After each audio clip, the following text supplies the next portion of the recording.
The Knights taking on the Dolphins. This is a big game. We know why. Yep. Here it is, Sunday 4 p.m. right here on Fox League. It is the race for 8th position. We spoke about briefly last night Kafusi facing the Judiciary.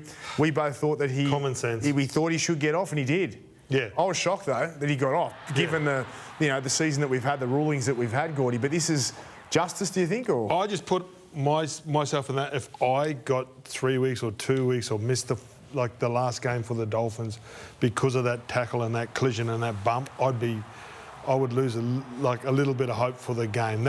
There wasn't much in that. There wasn't much in it. Thank God sanity prevailed, Gordy, and it was a win for the good guys. We all watched that, and we called it immediately when we were watching replays of it on the Sunday after the game. It was way over the top that all of a sudden Felice gets rubbed out of not only the Dolphins' final regular season game, but also week one of the finals, should they kick on in September. So it's tough going down to NRL Judiciary headquarters and taking on the Match Review Committee and the Judiciary panel over the course of the last 18 months. I think they've done a great job in tidying that element of the game up, but I think in the Felice case, it was the right result. Yeah, I can't argue. I think it was barely a penalty, let alone a suspension, let alone the missing a must-win game. Yeah, credit when it's due. That was a good decision. Now, Wayne's bad blood with the Knights. Paul Crawley spoke about it last night. I think Buzz may have touched on it the night before. Is it real? Does it exist? Are we expecting fireworks? Well, I think you've got to get the periscope out a little bit to see that far backwards. Yes, Wayne didn't leave the Knights on great terms. He still had 12 months to run on his contract.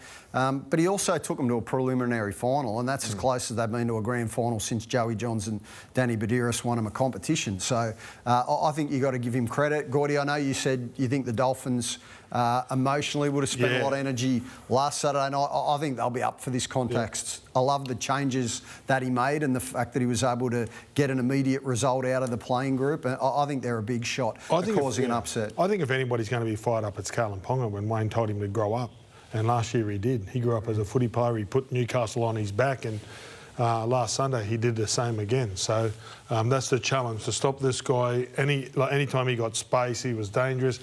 He was creating numbers, and good luck to the Dolphins. Yeah, I'm with Hoops. I don't think the bad blood doesn't exist between the current playing group and administrators. The fans, though, haven't forgotten the way Wayne left, and there's no doubt. You know, he goes to the Dragons or he goes to South Sydney or returns to the Broncos and he gets a standing ovation. I don't think it's going to be the same from the Knights faithful on Sunday. I think it's real amongst the old boys. Certainly a lot of the old boys from the period that Wayne spent at the Knights. There is some genuine bad blood. They felt as though he rolled into town, promised a lot, but it wasn't only Wayne's doing. Nathan Tinkler was also the owner of the club at that time, and he broke a lot of promises, promised a lot and essentially delivered the dog year of the Atlas. So there's a lot of layers to it. I think what's been underestimated with this game too is the Dolphins can create history and get to the finals for the first time. I don't think too many people have really spoken about that too much. This is really significant in the history of the club. They've only just come in last year. That's Wayne Bennett effect. It is, right? Just playing it down. He'll put all the pressure on himself. He's happy that it's Heaton versus Newcastle.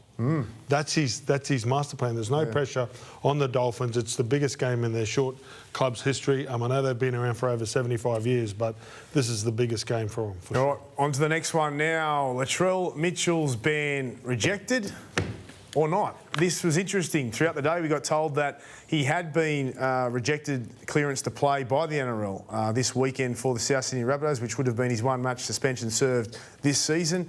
As the day went on, we heard that the NRL hadn't actually rejected it yet. Where are we at with this? This is an old-fashioned Donnybrook between South Sydney officials and also NRL headquarters, and you can't tiptoe around it. In one corner you got Blake Solly, and in the other corner you got Andrew Abdo, and the reality is these two cannot cop each other. If they were to cross paths, they may exchange some sort of very small pleasantries, but the dislike, hatred may be too strong a word, but it is genuine. And Souths were quick to brief a lot of people around town today that absolutely the NRL had rejected their application for Latrell's suspension to be served this weekend.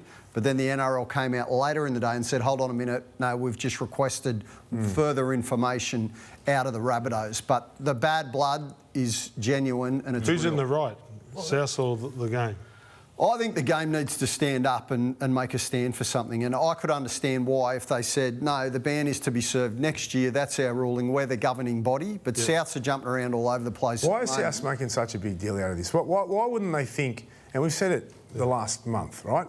Why don't they just take accountability for one of their players' actions, teach him a lesson, he'll live, he'll learn, he'll benefit from it, serve game one, start next year. It's one game. It's not your season. It's one game. I don't understand why they're fighting so hard for this. Well, you said from the get-go a couple of weeks ago that they were taking the piss if they were going to, after the coach, Ben Hornby, had already told us Latrell's season is finished, then all of a sudden, oh no, actually, they start backgrounding people. No, he's actually been okay for the last couple of weeks, and now he is actually a chance of playing this weekend. To your point and to the question, Braith, look, they're not prepared to accept accountability. I think it's multi-layered. I think it's political. The fact that NRL headquarters and South Sydney do not see eye to eye. They're often trying to shoot bullets at one another over various issues within the game, and Latrell in this instance has just become... Well, they've had to deal with each other a number of times. Yeah. Correct. This year. Yep. Mick, you've got some good information for us? Yeah, there's a lot to unpack here. So the NRL have rejected penned in further information. That further information is an independent trainer to come out and assess Latrell and to look at his training loads over the past couple of weeks. This is on top of the fact that South Sydney have provided 3 doctors clearance for Latrell to play this weekend, 2 independent and 1 the club's medico. One of the doctors was the doctor that operated on Latrell, and he's cleared him to play this week. So South Sydney, as we went to air, we're yet to go back to the NRL with if they'll provide more information. South went back to the NRL and said, well, if you're going to make him serve the ban next week, let's let him line up this weekend. Let him play. So But that's common sense, because the doctor would have said, yeah, you're cleared to play, right? So the break or whatever's fine. But then the trainer's got to come in because you've had to have a workload. You've had to, if you're going to run out $1 million player, like you don't run out $1 million horse on Saturday if he hasn't done any work. Well, there's no doubt, God, there's a chance of breaking down. He was never going to play in this game given the fact they were out of finals contention. If they were in finals contention... Well, there you go. Well, there's the answer. If they were in finals contention, they would have managed his workload a lot differently. The training load, if they look at the training load, there's no way his training load is anywhere near the capacity to play an NRL game because they haven't had a tailored program to get him right. There's your answer. But then South will say, well, you know, what's to stop him from playing 10 minutes? What is the time frame? What do you think should happen? I think the NRL originally should have said he served the ban next year. But they've given South Sydney an opportunity here because of the rules and because they said, well, if he's past medically fit, and I think with 3 doctors given the advice that he's medically fit, he should serve the ban this weekend. But if I scale it back, as I said, the NRL should have been tough initially. Why do you think they didn't do that? Because I think a lot of fans and a lot of experts are thinking, why wouldn't the NRL just do that? Not sure. It's quite simple, right? Not sure. I think they're saying that by the rules that they can't, because if a player's fit, then that's when the ban should count. So it's a little bit of a, you know, Andrew Abdo said it wasn't a loophole. He said it's rare in a press conference today. But yeah, I think if the NRL came out and said he can serve at game 1 next year, it'd be fine. The other thing is the fact that a lot of players have served their ban playing All-Stars. Well, it doesn't look like this will be afforded to Latrell because I think... Kangaroos? He won't, because he's not going to make the Kangaroo I think squad. Mal Meninga came out as recently as last week and said, given everything that Latrell's been through over the course of the last month, he wasn't considering just on the All-Stars as well. It looks like it's going to be at the end of next season, right. so he won't be able to use the All-Stars game to count as part of that ban. Sorry, Hughes. Where I reckon Blake Solly's left himself open to a bit of chin music, Mick, is we didn't hear from Blake, and they only just decided to put a statement out when the NRL's punishment was finally handed down. So he wasn't cited off nobbies and still hasn't been for a couple of weeks. Yet now when it comes down to the nitty-gritty of the punishment, and the NRL, as the governing body, are within their rights. We've seen them change the rules previously to allow players to play in final series and serves bans the following season. Well, in this instance, it's the other way around. They run the game.